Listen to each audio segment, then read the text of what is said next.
Call this meeting of the Fremont County Board of Commissioners to order.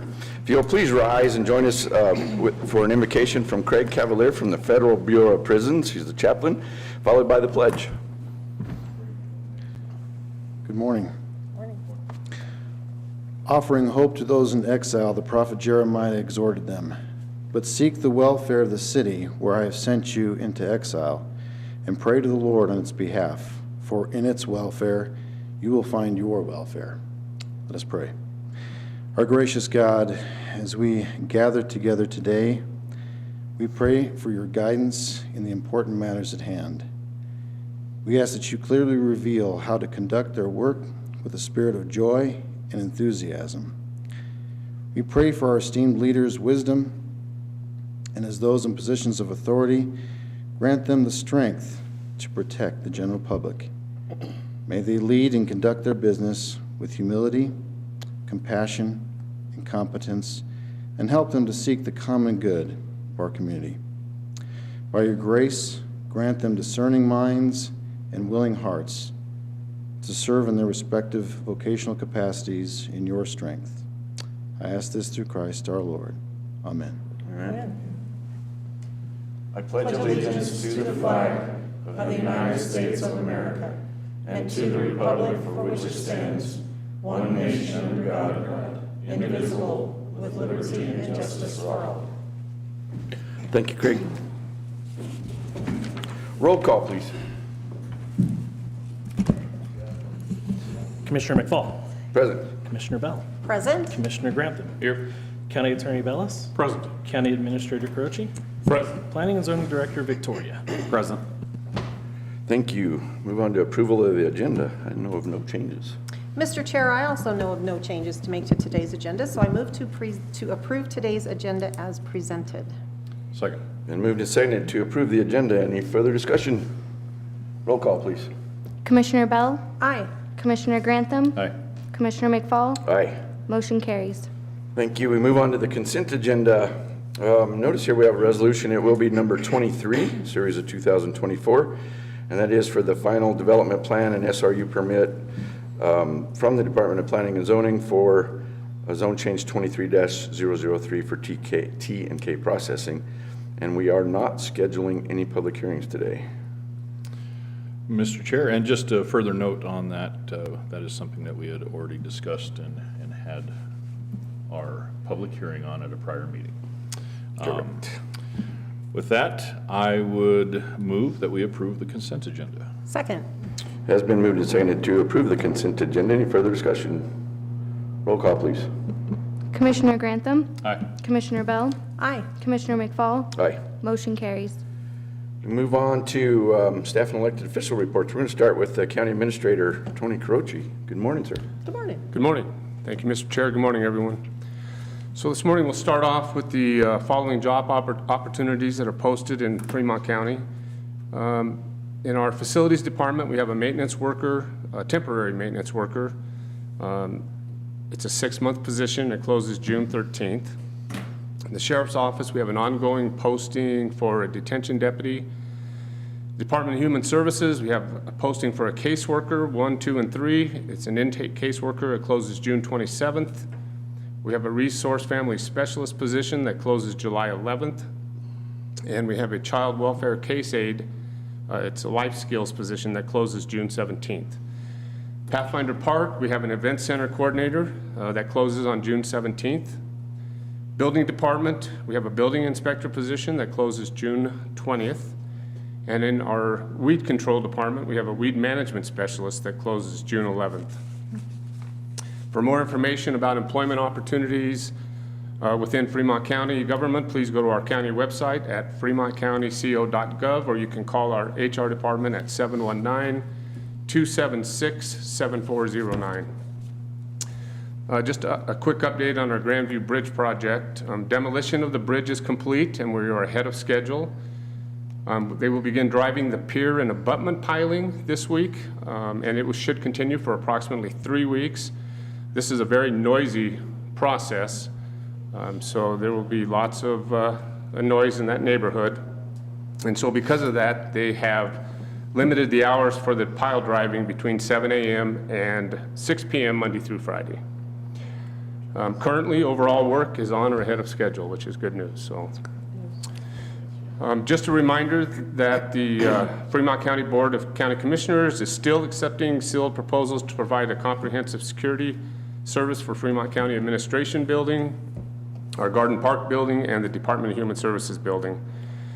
Copies of the request for proposals and related documents for the services solicited are available through the Fremont County Bid Request Portal. It's located in the Other Resources tab of the Fremont County, Colorado homepage at fremontcountyco.gov. Proposals must be received no later than 2 p.m. this Thursday, June 13th. And Mr. Chair, that's all I have. So. Thank you, Mr. Croce. I think those pylons, don't they have to drive them like 60 feet? And Yeah, it 60 takes a feet. bit, so yeah, it's a long, noisy process. All right, now we'll turn to Clerk Grantham, who says there's an election coming up. Maybe. No, if you guys weren't aware, the ballots were mailed out last week on the on Monday. People started receiving them around Thursday. So the drop boxes are now open. They're open as of Monday as well, so people can already start turning in their ballots. In fact, we have had a large return of ballots already for the first day because we were counting them this morning. So counting the envelopes, not the ballots themselves. But I just want people to be aware that if you have a change of address, you need to update your voter registration, do it now so that you can still receive your ballot in the mail if you so choose. Voting centers will open up Monday. They'll be open 9 to 5, Monday through Friday, Saturday 9 to 1. And then election week, it'll be open 9 to 5 on Monday and 7 to 7 on Tuesday. That Tuesday is also a BOCC meeting, which I will have to not attend because it's an election day, but that is why I have Sammy up here. She is one of my staff. She'll be sitting in for me, and that's why she's up here getting her dose of everybody up here. So,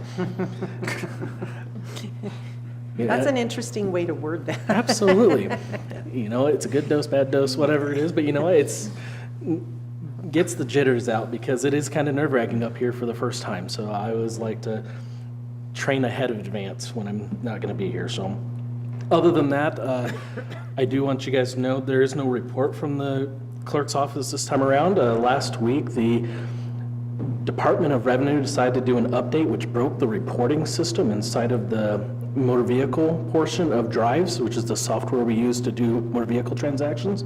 So we're actually a week behind on reports. So we're hopefully that report will come in July. But other than that, if anybody has any questions about anything in my office, by all means, drop by. I have an open door policy. So, thank you. Thank you, sir. I'll turn to the other commissioners if they have something they wish to share. Commissioner Bell. Maybe.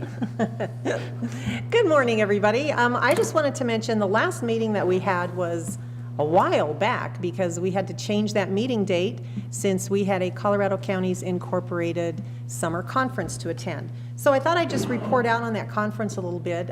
We all three attended. Our county administrator, Croce, attended. It was, again, it's a really interesting time for all of us. We spend about 2.5 days with other county commissioners, administrators, social services workers from around the state, and we have the opportunity to sit in on a lot of different informational sessions. Some of the things that we did this year was we had the opportunity to learn about 1041 powers, which is something that is going to be coming to Fremont County. It's something brand new. We've never really looked at and considered before, but we think the time has come, so there will be a lot more to come on that. We talked about the future of agriculture. We had an overview of the 2024 legislation and what that means to counties, and not much of it's good, I'll tell you that, but we still have to comply, as hard as it may be. We talked about all the property tax changes that are going on. We also had our governor up here and speak to us, as well as Senator John Hickenlooper. So it was another 2.5 days full of information, packed with opportunities to network with folks around the state, to talk about best practices, see what's going on in all of those communities. So I think we all found a lot of value in it once again. So thank you for that, Mr. Chair. Thank you. Commissioner Grantham. Yeah, just to pile on the conference, in addition to all the information sessions like the ones on the property tax bills, The 1041, well, Commissioner Bell says it's new to us. We haven't implemented any of those here, but it is a relatively old statute. And going back to the 80s or somewhere back to 74. But that is definitely something that we'll be hearing more about here in Fremont in possibly the next few months, weeks or months.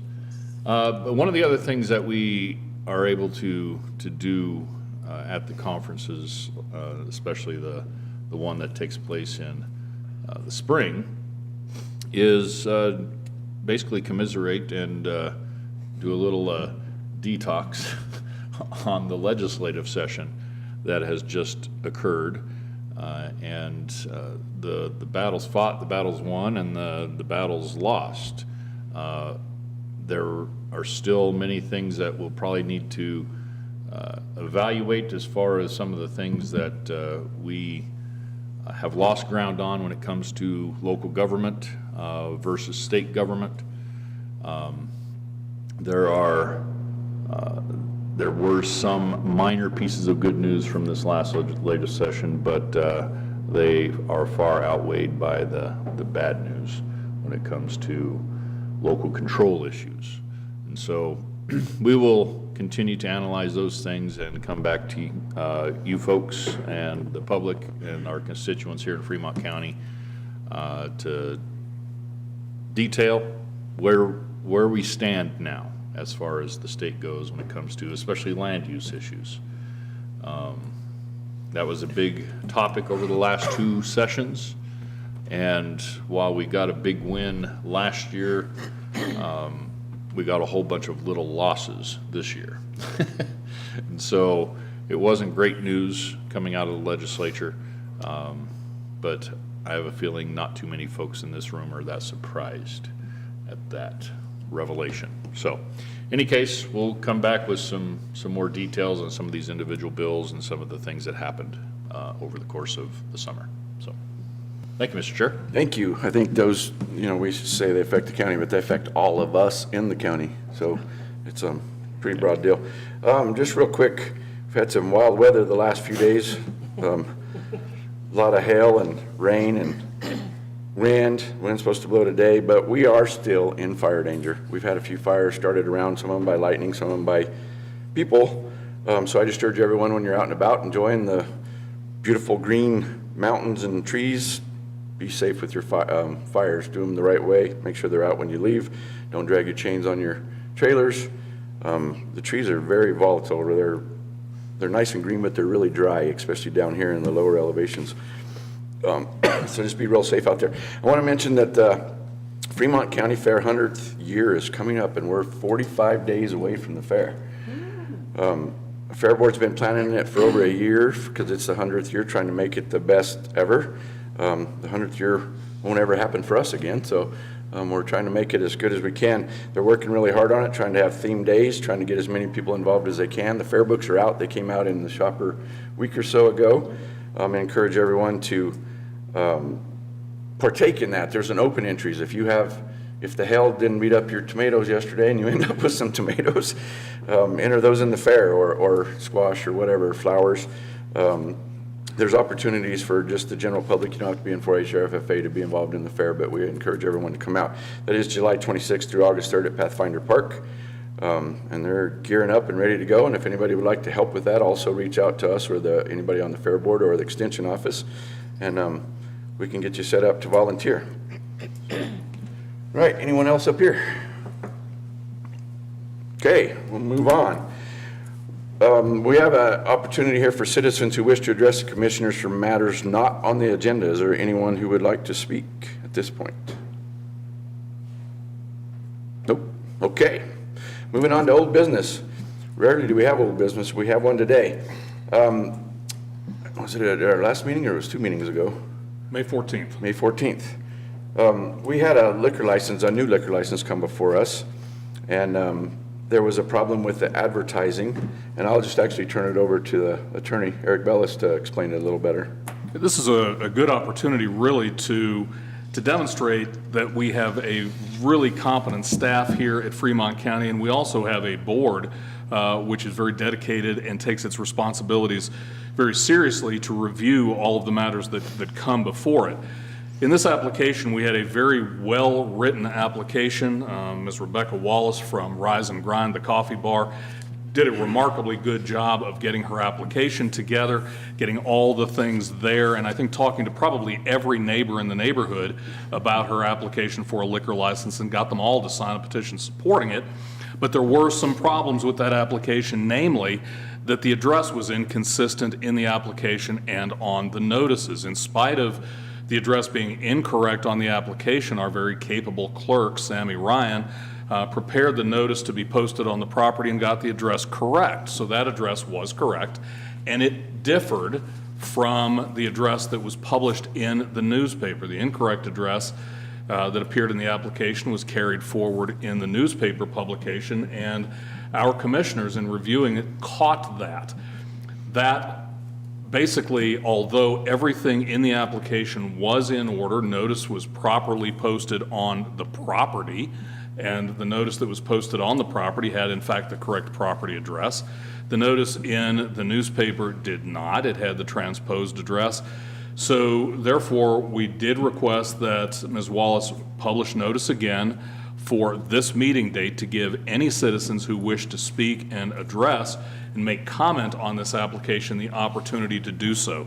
The board has already approved the application. There is no further action necessary by the board unless there are citizens who wish to speak and their comments indicate something other than support, which I think all the neighbors indicated their support by signing the actual petition that was included with the application. But at this time, if there are any members of the public who wish to comment, now would be the time to do so, and the board can certainly revisit that decision in the event that any comments require that decision to be revisited. Thank you, Mr. Bellis. So is there anyone, I will give you the opportunity now to comment on this, if there is anyone. Again, no one's rushing the podium. Okay, so no further action is needed because we did approve it, and now everything is done correctly. That is correct. All right, thank you. Moving on to new business. I've been excited about this meeting for a week and a half or 2 weeks. We deal with a lot of stuff up here that's really important and sometimes very exciting. And today, our first two items are pretty exciting. And so we want to take this opportunity to recognize some of our Fremont County Department of Transportation staff and their efforts.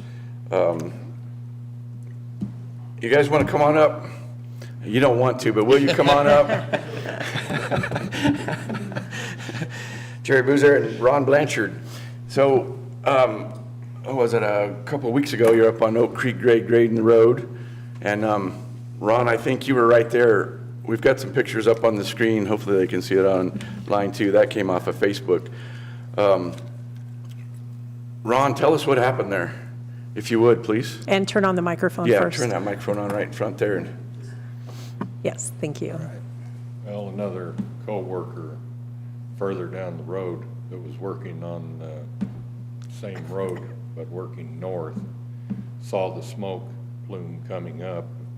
Didn't know if it was an accident or just what.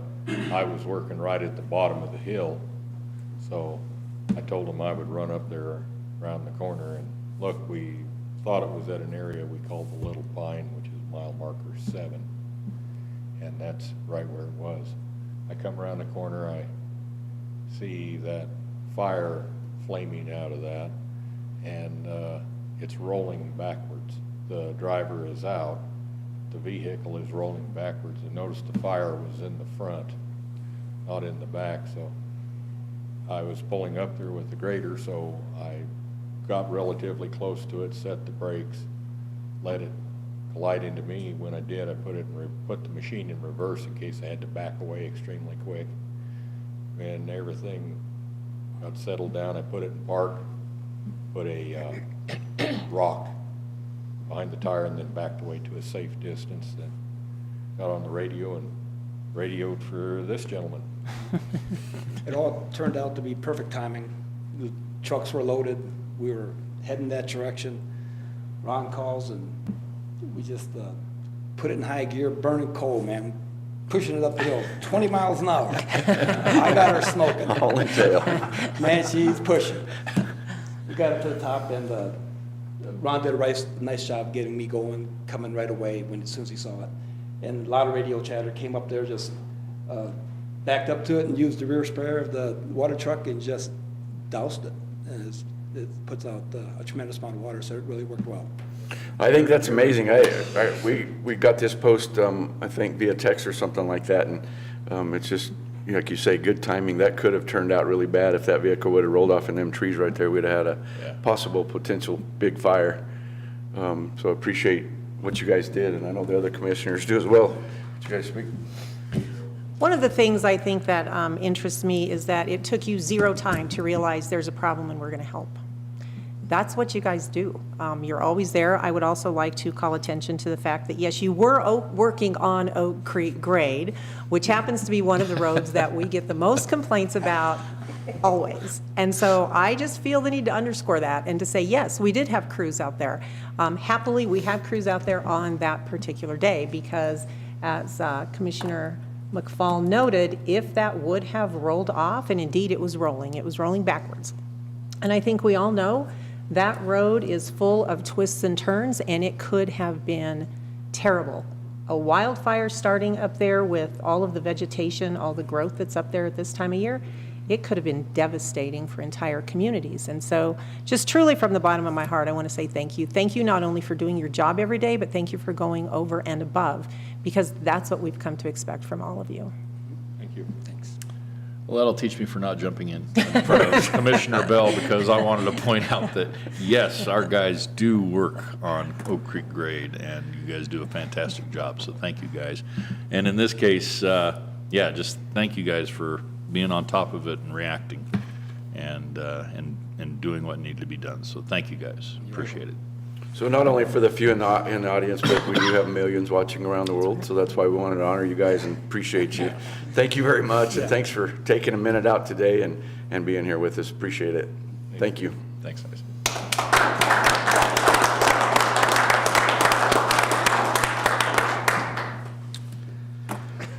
It's always great. It's always good to have staff that care like that. This next one's really exciting. We have a presentation by Marty Peak. He's our Veteran Service Officer, and it's regarding the honor flight to Washington, D.C. And in the audience, and Marty's going to talk more about it just a second, but we have a very special guest, and that's Evan Royal Schmidt here with us today. Marty, I'll have you come up, and I think we're going to watch a little video, and then we're going to see some photos of the honor flight and honor Royal a little more. So I don't know if we're going to do the video first or last. Video first. So this is Evan Royal Schmidt, Florence resident his entire life. He's 100 years old. He served in the Pacific in World War II, the South Pacific. At the cease of hostilities, when the Japanese surrendered, he didn't have enough points to rotate back to the United States, so he was a part of the occupying force in South Korea for his last 6 months at the end of the conflict. And then he came back home to Florence, Colorado, and met his wife from Canyon. They've been married 75 years. And she gave me permission the other day to bring him over here. She said I didn't have to bring him home, so. So we're gonna watch a little bit of a video that talks about honor flight, which is what we had the opportunity to do, and then I'll walk through what our itinerary was. Thanks. We continue our coverage now of the honor flight from our nation's capital. You'll often hear service members say the camaraderie of the military is one of the most cherished parts of their service. News 5's Allison Zimmerman introduces us to a pair from southern Colorado that's living proof of that brotherhood. Volume's all the way up.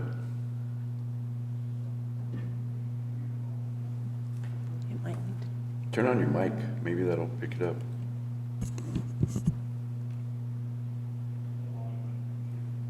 It's all the way up. Okay, well. So if it's all right, I'll talk through this. This is a Colorado honor flight, southern Colorado, And these vets that they're showing in the Decades red later, shirts they're there here, are Colorado together, residents here. remembering those who did not make it home. Colorado has 3 or most 4 of the people different on our honor list, flight organizations. about half Out of them aren't on the 150, wall. 160 Their story across of the United friendship goes States. back to the beginning of their time in the Navy. It's a loosely organized Boot camp. affiliation. He was under in the one honor boot camp flight company and name. I was in another. There's individual I happened to be chapters talking to, that we'd run already their been assigned our organizations ships. I've been based talking on the to a guy size of the and he says, I communities have that a basically- guy out of my company that got assigned to the same ship. This And he flight introduced took me to place a Gary. couple years ago. We're out in These the 2 patio guys area are from our veterans that met Barry. each other in the military. Bob from Pueblo The one guy and Gary ended up from the getting married to Springs. the other guy's They go on sister. to work They've in the been same lifelong area on the friends. ship. And they talk about the importance of being Well, it able gets to worse go than that. and visit Yeah, the there's more to the memorials, story. which is His sister it's sent a a very picture of powerful herself thing. in a And bikini. these guys And he are had it on they're his talking desk. about And it, all they're the guys smirking are about it, saying, but you know they're gonna go home and meet her right, emotions are right right after on the Vietnam, edge. after we left Vietnam. I ended So up marrying it her. was a really, really. We ended up getting divorced, but he and I memorable stayed event. good friends. I had We the didn't hold it opportunity against each to other. meet Royal A friendship that's years and years lasted ago 50 with years. a car I mean, club. without He and I are in the a service, we would have never met. We would have guys never that meet become Wednesday friends. morning for coffee and The talk things about we old did on the cars. ship, we did everything. We And, went to, I we knew won't that go he into was the a bloody veteran, and details. when I became the veteran That's service officer not for here, young I ears. encouraged But him to come Plus in we- and let me help him with his VA paperwork, and he ultimately Forgot what I did was do gonna that, say and we now. did Old age successfully sucks, help huh? him a little bit. Plus we have this, So the same, through that, his wife, BJ, she used to own the flower shop in Florence. They're all longtime residents of Florence.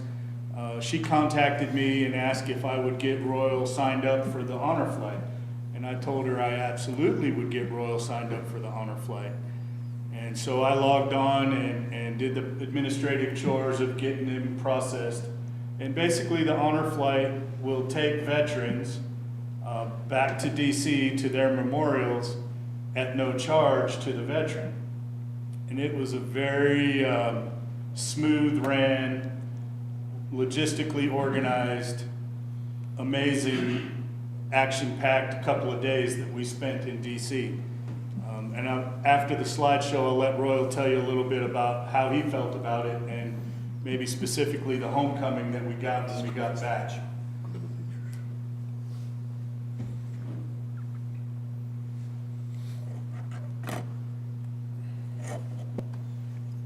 Now, I think he's got some pictures of the actual honor flight that you're talking about. So, once I got signed up for the honor flight, they have 4 here in Colorado, but I signed up with Rocky Mountain Honor Flight. They had 4 trips scheduled this year: April, May, September, and October. They prioritized the World War II veterans and the Korean War veterans. Basically, that bumps the younger veterans down. But so Royal got scheduled for the May trip. I went to training the week before. We went up to Denver and flew out early on a Thursday morning. We got to the hotel Thursday afternoon, had time to get checked in. There was crowds meeting us at every location. The fire departments and the police departments at the airports were recognizing the plane. There was police escorts. There was buses wherever we went. Everything was smooth and efficient. The next morning we got up, we had breakfast, and went and traveled to the World War II Memorial. The World War II Memorial was where I wanted to make sure I spent time with Royal. So I kind of jumped in front of the other Guardians and said, "This one's mine." And I grabbed Royal and we spent a couple of hours at the World War II Memorial. Royal, if you want to talk about that, now would be a good time about the World War II Memorial. Thank you for inviting me here. I have, first I have several handicaps. I'm 100 years old and I've been married 75 years and I can't see very well and I'm hard hearing. So outside of that, everything's good, I guess. And you broke your hip 2 months ago. Yes, But I appreciate you having me here. If there's any, it was one of the most memorial memory days of my life, was weeks on that trip. And I just can't believe how well organized and the time that some people have done in the past to make that trip what it is today. It's mind-boggling to things that happen and how they happen. It has to be very, very well organized and thought about for a lot of people. Everything is down to the minute, practically. And like I say, it's one of the best weeks I remember in my whole life. First, any question you would like to ask me, I'll try to answer them. I'm going to jog his memory here. When we got to the World War II Memorial, there probably was, I'm going to say, 10 buses of middle school kids on vacation there from all across the United States. So there was 12, 13-year-old kids running around everywhere, hundreds of them. And they were all there on their Washington, D.C. summer vacation trip, and they had obviously had 8th grade history class, because they all knew about World War II, they all knew about the Atlantic Theater, the Pacific Theater, they knew about all of what had happened, and they were swarming over Royal and Rick. There was 2 World War II veterans on this flight, Rick from Saguache and Royal from Florence, and those 2 gentlemen were like the center of attention of hundreds of middle school kids. And so all the young men were coming up and shaking their hands and getting selfie pictures with them, and the young girls were getting close and hugging on him. And I mean, he was the center of attention when we were at the World War II Memorial. I didn't kick on that, did I? No. He has a magnetic personality. It's really actually kind of amazing. So we spent a couple hours there at the World War II Memorial. He got interviewed. We went from there to the Navy Memorial on a tour of Washington, D.C. We had lunch. We went to, the afternoon, we went to the Lincoln Memorial. At the Lincoln Memorial, it's kind of co-located with the Vietnam Memorial Wall and the Korean Memorial. At that point, I started letting the other Guardians take time and push Royal and help Royal, and I started focusing on other veterans on the trip. There was 30 veterans, 25 Guardians, and out of the 25 Guardians, there were nurses, medical staff. Most of us were veterans. That we went back to the hotel that evening, had a really nice dinner and recognition dinner. Then the next morning we got up and we went to Arlington National Cemetery, Tomb of the Unknown Soldier, watched the changing of the guard, went to the Air Force Memorial and the Marine Corps Memorial, went to a really nice luncheon that was hosted by a hotel there that overlooks the Pentagon. Had a really amazing trip, and then they put us on the plane and we flew back to Colorado, 400 miles an hour. It still took too long. And when we got here, we had the most amazing reception. I'm going to tell you a little bit about it, and then I'm going to let Royal do the rest. We were on the C concourse at DIA at gate 24. So there was 23 gates between us and the center of the airport. Royal was, all the civilian passengers deboarded the plane first. The veterans were next. Royal was at the front because of his age and because of his conflict that he served in. So I was pushing him out of the gate area so that there was plenty of space for the other veterans to come behind us. So literally as we were departing, the 55 of us that were coming off the plane, I was probably down by gate 20 by the time the last vet was coming off the plane. And you could still hear all of the people cheering and hollering and shaking his hands and high fives. And there was a band, there was bagpipes. I mean, it was amazing. it was kind of crazy. And it was so loud on the Charlie concourse that people at the other gates, gates 23, 20, 18, 19, 17, 15, all the way down, were stopping what they were doing, were standing up and standing and applauding the vets returning, and kids coming out shaking hands. And I'm not gonna be ashamed to admit it, but I was bawling. Luckily, Royal was in the chair and I was pushing him so he didn't see me crying, but I was crying the whole 20 gates all the way through the Charlie concourse of the airport. I mean, it was pretty amazing. And then we got the baggage claim, and I don't know how it happened, but all the wives for most of the veterans had coordinated being there, and all these wives were running up and hugging their husbands like they just got home. And it was amazing. And then I took the long 2-hour drive to get Royal home. By the bewitching hour, we got him back. All right, you're up, Royal. Well, first, I'd like to tell you one little incident that happened that'll carry me to my entire life.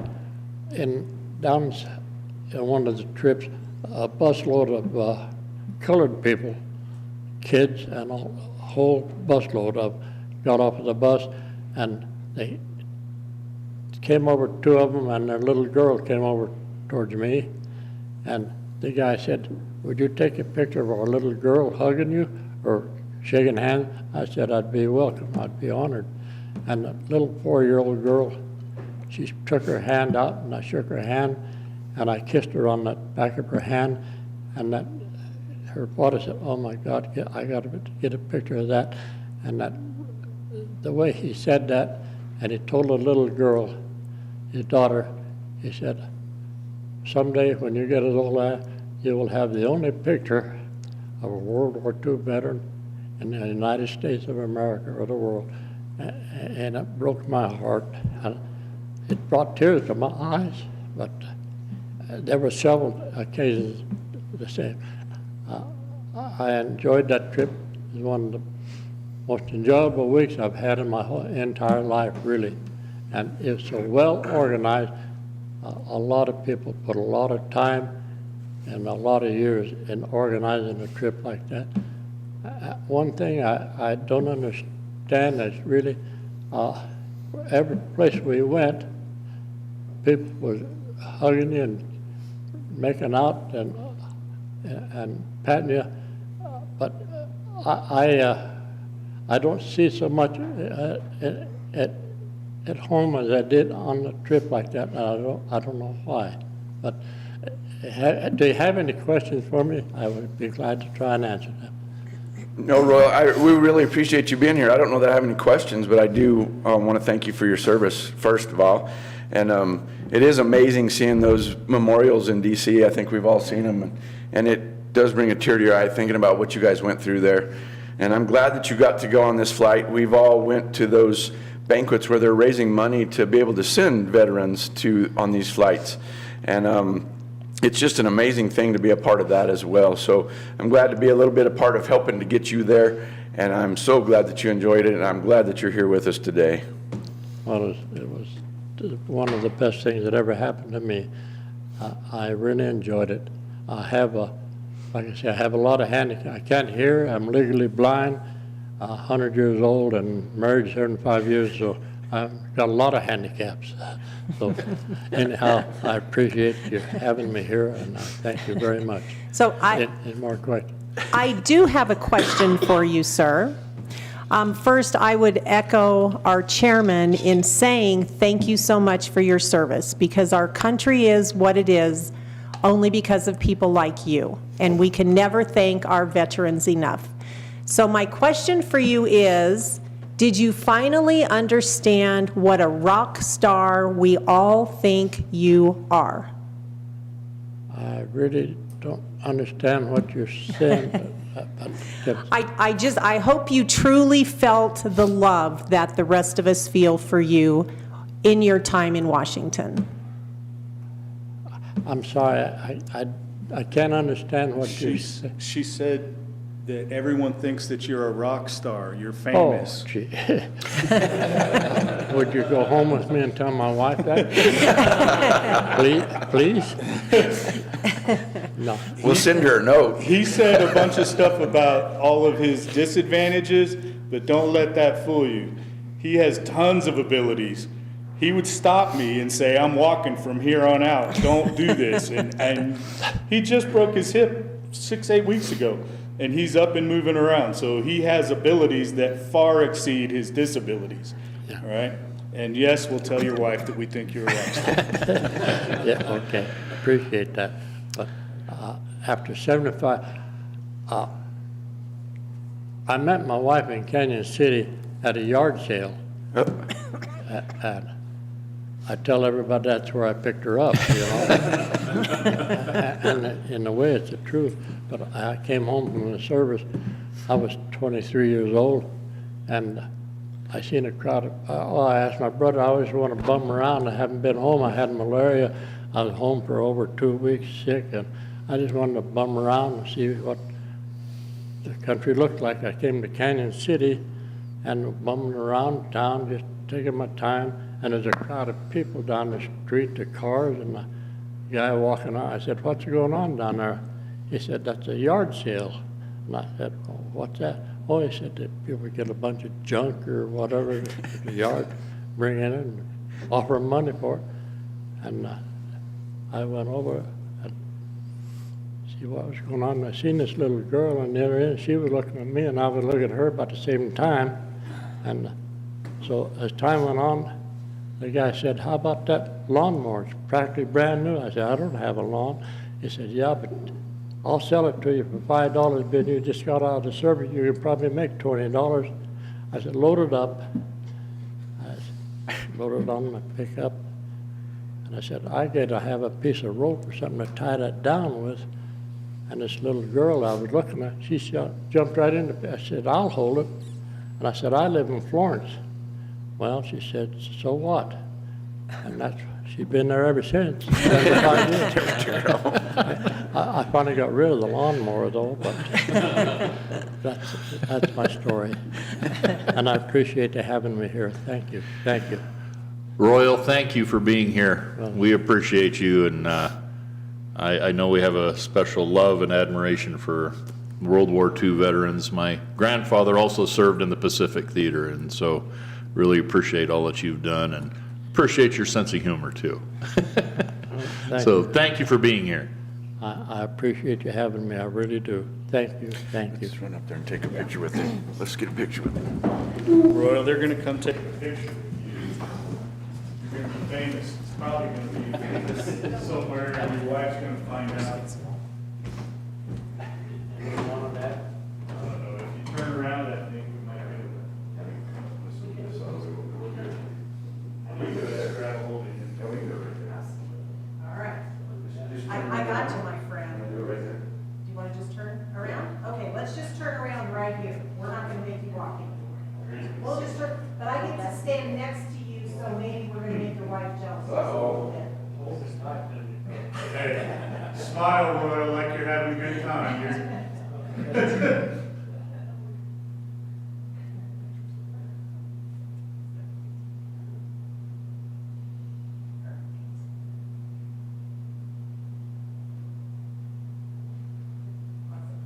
Thank you so much, sir. Thanks, sir. Didn't hurt at all. Not too much. Thank you. We appreciate you.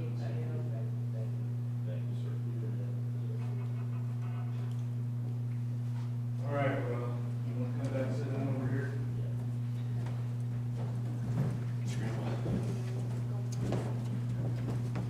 We did get in trouble while we were in DC. That's good. Good job, Marty. Likely story.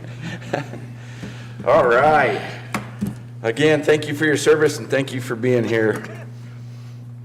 All right, we will move on to business at hand now. Item number 3 is requesting an issuance of a malt venison spirituous fermented malt beverage special events permit. It is for the Boys and Girls Club of Fremont County.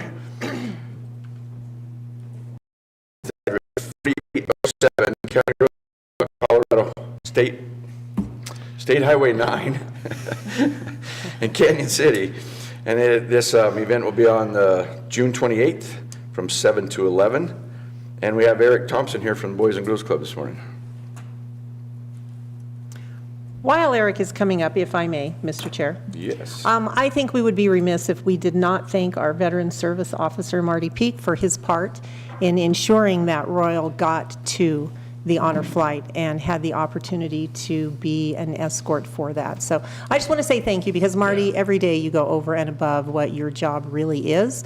You have such a heart for veterans, and we all appreciate you very much. You're more than welcome. So thank you. And absolutely, and bringing him here today, that's a special treat. I was gonna go there. I was gonna say extra credit because I brought him back. Yes, sir, you brought him back. Now, if you take him home, I don't know what kind of credit you'll get from his wife. There is fresh pie on the counter in the house. And just to pile on again, thank you, Marty, and all the volunteers. Yeah.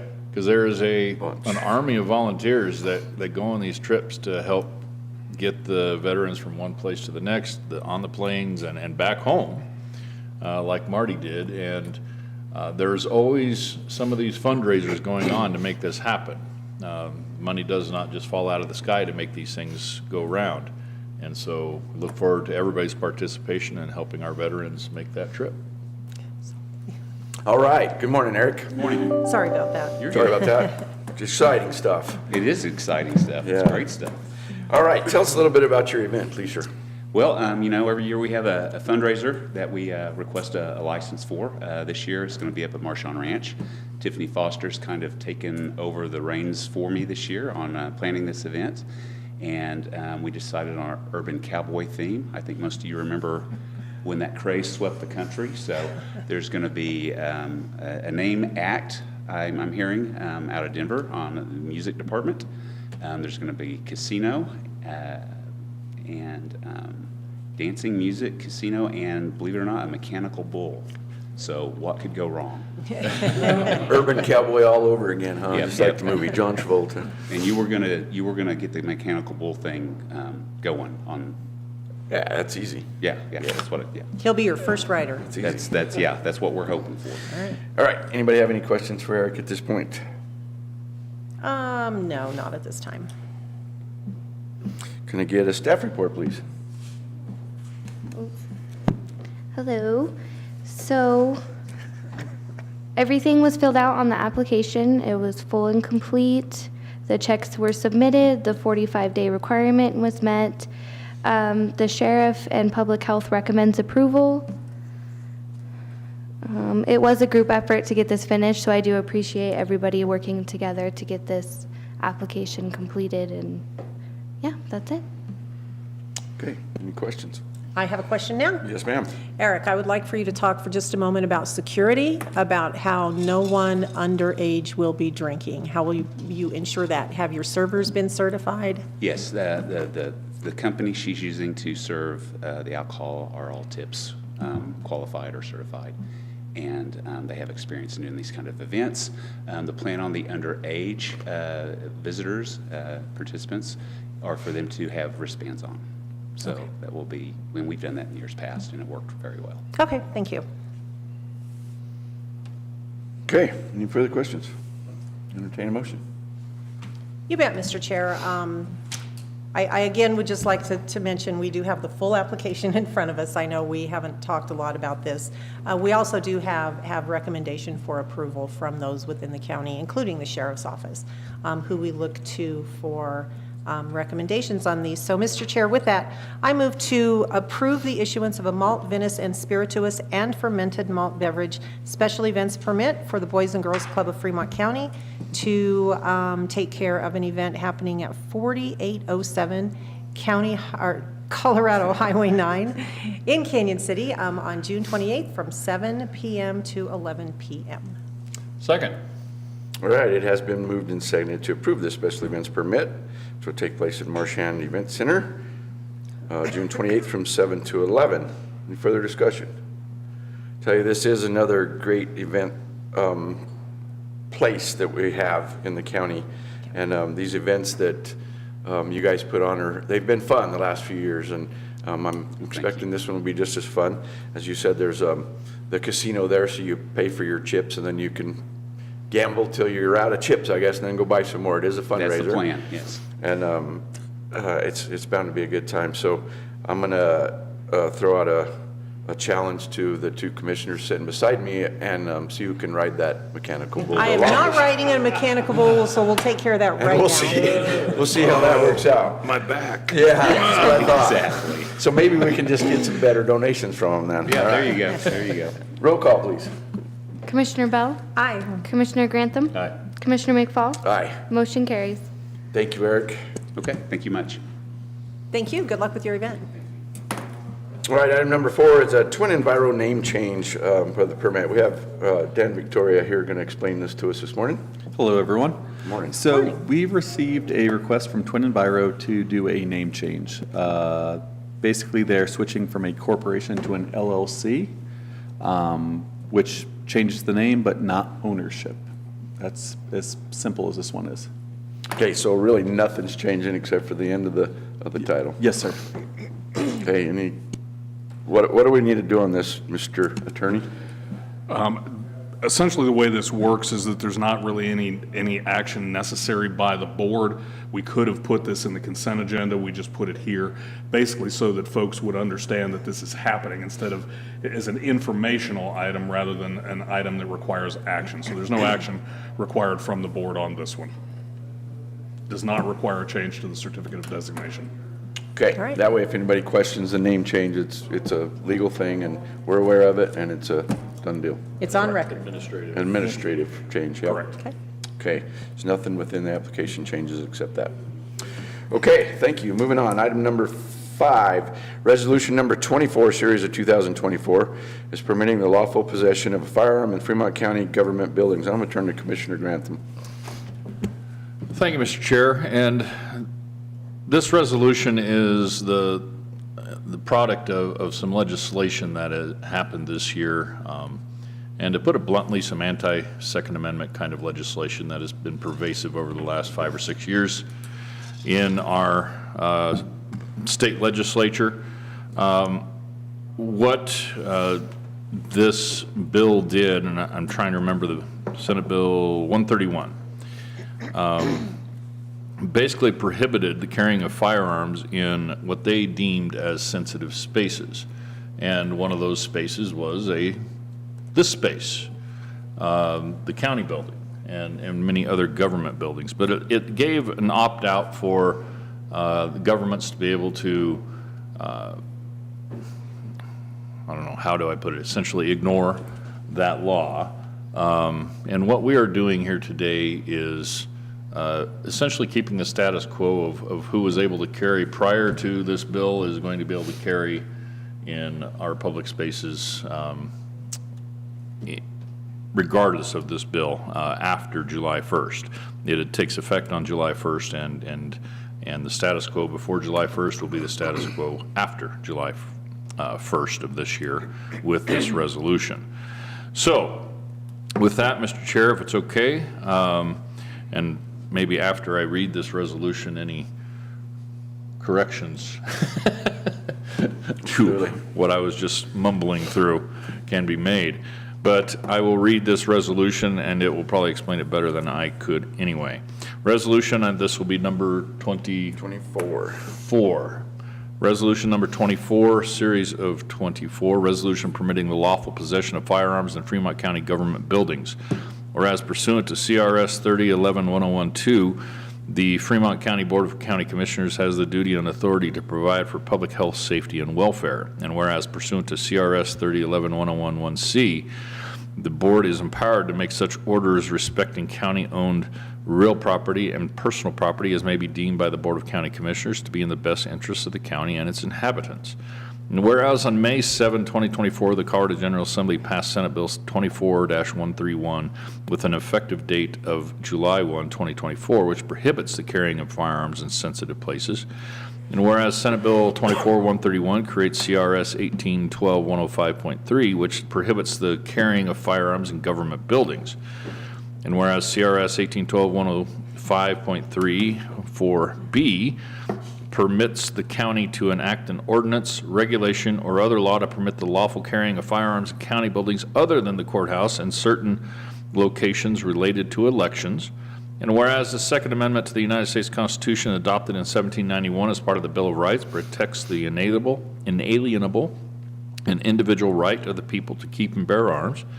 And whereas Article 2, Section 3 of the Constitution of Colorado provides that all persons have certain inalienable rights, among which may be reckoned the right of enjoying and defending their lives and liberties, of acquiring, possessing, and protecting property, and of seeking and obtaining their safety and happiness.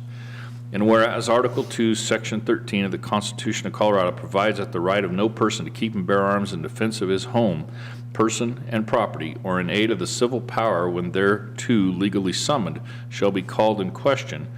And whereas members of this board took an oath to support and defend the United States Constitution, the Constitution of the State of Colorado, and the laws of the State of Colorado, insofar as they are constitutional, and whereas it is the desire of the board to affirm its support of the Second Amendment to the United States Constitution and the Colorado Constitution protecting citizens' inalienable and individual right to keep and bear arms. Now therefore be it resolved by the Fremont County Board of County Commissioners that otherwise lawful possession of firearms is permitted in all county-owned buildings except the courthouse and any posted location during an election cycle where ballots are issued, cast, or counted.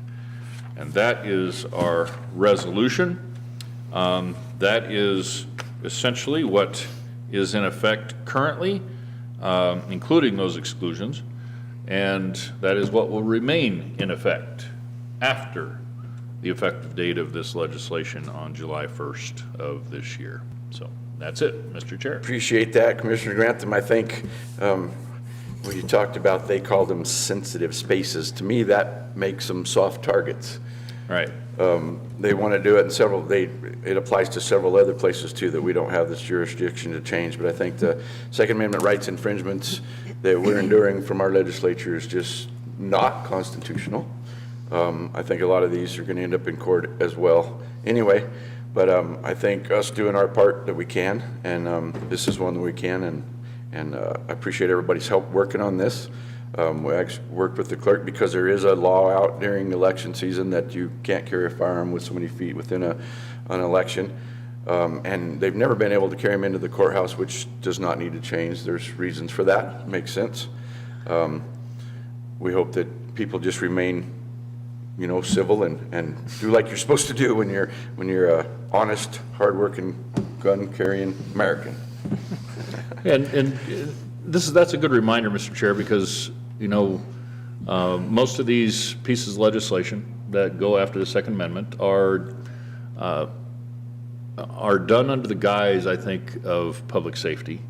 But in all honesty, who they most affect are already law-abiding citizens, which is what we see all the time right here in Fremont County, is law-abiding citizens being Lawful. Thank you, Commissioner Bell. Being responsible. In my time up there and in my time away from there, all we see is the attack on those, and the only people that negatively affects are those who are law-abiding, responsible gun owners. And this is what that legislation would have done. And I'm glad, don't get me wrong, I'm glad they put an opt-out in for us. Absolutely. It gives us the opportunity to make this action, but honestly, we should never have had to make this action to begin with, because you are 1,000% correct, Mr. Chair. This should have been titled the Soft Target Legislation, the Soft Target Act of 2024. All this does is flash in bright neon colors of where the soft targets are. And so that is not here, by the way. It is not. This is not a soft target. So, Commissioner Bell. I would just chime in and say, yes, this is another piece of that terrible legislation that we were talking about earlier that was passed this year. The only redeeming factor is the opportunity for us to opt out. I also understand there are counties around the state of Colorado that are opting out as well. I'm deeply appreciative of those. We did raise our right hand and swear to defend and to uphold our Constitution. And we don't see this as an opportunity for us. We see this as an obligation. This is something we are bound to do. and we are being forced to do it by our state legislation. The other thing I would say is there is just one phrase here that I would like to draw attention to once again, that otherwise lawful possession of firearms is permitted. Lawful possession is permitted if someone is a bad actor and is wanting to harm people. They're probably not going to have lawful possession of firearms at that time, meaning that, well, legally you can't come in here with that, but if they're trying to do something bad in one of our buildings, they're going to do it whether they own lawful weapons or not. And I see this as the opportunity for someone to stand in their way and perhaps stop that. So. And you don't think that these laws are going to stop those bad guys from doing those bad acts? You know, I just don't think that it is. Yeah. Surprising, I either. know. Yeah. So. Mr. Chair, I have a motion if you like. Absolutely. Mr. Chair, I move that we approve Resolution Number 24, Series of 2024, resolution permitting the lawful possession of firearms in Fremont County government buildings. Second. It has been moved and seconded to approve resolution number 24, and I'm going to repeat it just because I like it. Series of 2024, permitting the lawful possession of firearms in Fremont County government buildings. Any further discussion? Roll call, please. Commissioner Grantham? Aye. Commissioner Bell? Aye. Commissioner McFall? Aye. Motion carries. Thank you. We move on to item number 6, which will be resolution number 25, series of 2024, imposing an emergency temporary moratorium on the construction of major utility projects in all zone districts within Fremont County, Colorado. And this is referring to what was mentioned earlier as 1041 powers, which we are working currently on regulations, and I'll turn to Commissioner Bell for the resolution. All right, thank you, Mr. Chair. I do believe there's a lot of legalese up front in all of these whereas clauses, and so I'm not going to go through every single one of those, but I will pick it up with this. Whereas pursuant to CRS 2465.1203, the board is authorized to develop standards and processes for the permitting of site selection and construction of major facilities of a public utility, construction or expansion of major domestic water and sewage treatment systems, and the use of geothermal resources for the commercial production of electricity. And whereas the primary purpose for enacting an emergency temporary moratorium on the acceptance, processing, or approval of major utility projects is to provide the county sufficient time to develop and promulgate necessary and appropriate standards and processes for permitting projects described herein. And whereas the board does hereby find and determine that an emergency temporary moratorium on major utility projects, including facilities for the generation, transmission, or storage of electricity, water and sewage treatment, and/or geothermal resources within any and all zone districts is necessary for the immediate preservation and protection of the public health, safety, and welfare of the citizens of Fremont County. Now therefore be it resolved by the Fremont County Board of County Commissioners as follows.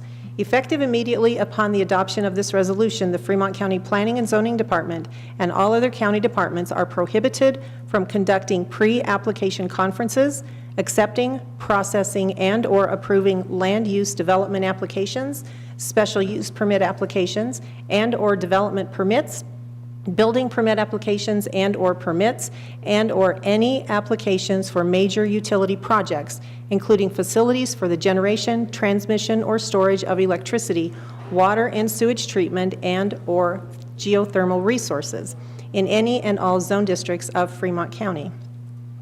This moratorium shall expire 6 months from the date of this resolution unless terminated earlier by the Board of County Commissioners' action or by adoption of regulations pursuant to HB 741041 addressing this issue. This emergency temporary moratorium does not amend the Fremont County zoning resolution, which shall remain in full force and effect. In the event of any conflict between this emergency temporary moratorium and the zoning resolution, the provisions of this moratorium shall control and supersede any conflicting provisions in the zoning resolution. If any one or more sections or provisions of this resolution shall be adjudged by a court of competent jurisdiction to be legally unenforceable or invalid, such judgment shall not affect, impair, or invalidate the remaining provisions of this resolution, it being the board's intention that the various provisions set forth herein are severable. So that's a lot of legalese right there. Basically what it means that We have had some inquiries and folks talking about things like electric battery storage units here in Fremont County. We've had a lot of conversation about wind power, about solar power, all those different things. What this in effect does, Mr. Chair, is it does prohibit us from accepting or working through any of those applications until we have such rules and regulations in place here in Fremont County to regulate those. Thank you, Commissioner Bell. I sit on a couple of cooperating agency deals with BLM, and solar is a huge topic, and where they're trying to work where solar's available, or to be able to put solar on public ground, on BLM ground. We also see wind coming into that same aspects, as well as transmission lines. And now there's the geothermal that they're talking about, nuclear's coming online again. There's so many conversations about solar, wind, transmission lines, transfer stations, storage, gas lines, however they're trying to kill gas as much as they are anything else. But to have a better seat at the table, I think it's important for us to have these 1041 powers. And I had requested, I don't know, a few months ago about attorneys looking into 1041 powers, and then as we were at CCI a week or so ago, and we learned more about that, and it became more apparent that we need to have those because these conversations are happening all over the state of Colorado. And by statute, we have the right to do this, put this moratorium in, which allows us the opportunity, that statute is CRS 30-28-121, which allows us the opportunity to come up with these regulations and do them right so that we can protect not only land use, but people's safety and wellness as well, because of these, where these projects may go. And we can regulate how big they can be, locations and different things like that. They may be only available in certain zoning areas. Those are being developed as we speak, as I say. So there's a lot to this, and I think it's very important that we put this in place because planning and zoning has already had inquiries about some of these different kinds of renewable energy things, as they call them, to come into this county, and I think we're going to see more and more of them as the time goes on.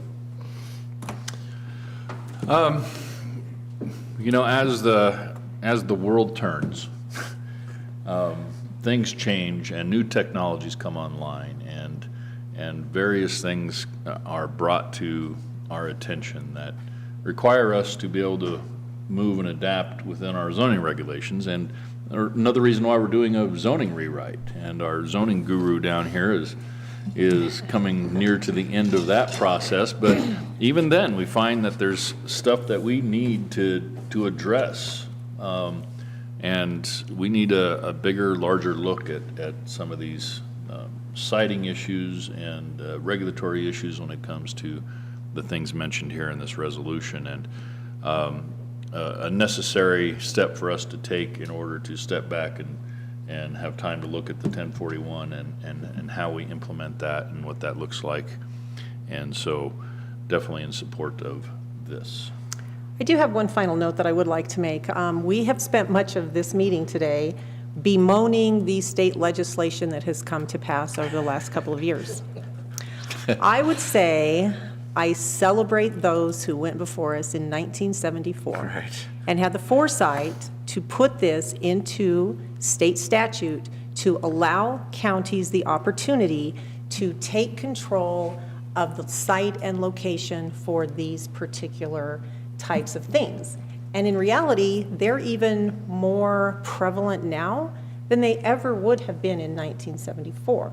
The conversation back then was so much different. It was geared more toward nuclear power. Solar power wasn't a thing. Wind power wasn't a thing. Those are all the specific topics that we're talking about today. And yet, this particular statute allows us to take the action we are taking today. And so I just wanted to note that and say how much I do appreciate Well, on that note, I will folks. tell you that there was talk this year of the state legislature trying to take these 1041 powers away from local governments, which didn't get done, thank goodness, but. I was just thinking the same thing, Mr. Chair, because I was thinking the 2024 legislature would never pass Never. the 1041 Well, they were trying to take it away just as 1974. well as the land use, which this Yeah. is involved with as well. Yeah. So we dodged the bullet for now. It may come about at some point, but for now, we're safe on that aspect. And entertain a motion. Absolutely. So, Mr. Chair, I move to approve Resolution Number 25, Series of 2024, imposing an emergency temporary moratorium on the construction of major utility projects in all zone districts within Fremont County, Colorado. Second. It has been moved and seconded. Is there any further discussion? Roll call, please. Commissioner Bell? Aye. Commissioner Grantham? Aye. Commissioner McFall? Aye. Motion carries. Thank you. With no further business before us, we are adjourned.